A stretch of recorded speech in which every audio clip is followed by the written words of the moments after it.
Hello, কী খবর বুড়ো বাচ্চারা? ভালো আছো সবাই? সো এই বছর যাদের এসএসসি বা এইচএসসি পরীক্ষার সামনে, তোমাদের কিন্তু সময় বেশি নাই। ওকে, এই সময়গুলো কিন্তু পুরোপুরিভাবে কাজে লাগাতে হবে। মানে এখন আর ঝিমাইলে চলবে না, ঝিমানোর সময় কিন্তু শেষ। যে সময় আসছে প্রপার প্ল্যানিং করে পড়াশোনা চালায় যাও। হ্যাঁ, আর ভাইবো না যে ওকে একটু ধীরে ধীরেই পড়ি, একটু ঝিমাই, slow and steady wins the race. হ্যাঁ, এইসব খরগোশ আর কচ্ছপের গল্প মনে করে লাভ নাই। হ্যাঁ, you have to be fast.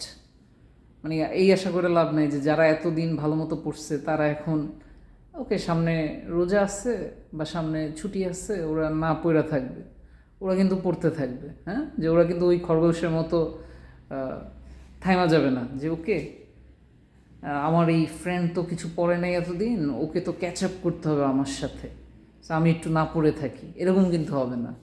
So ও কিন্তু ওর পড়া পড়তেছে, and you have to also study. ওকে,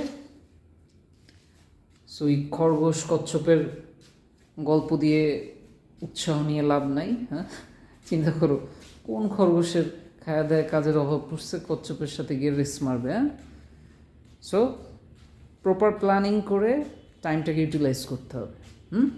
নাহলে কিন্তু রেসে হেরে যাবা।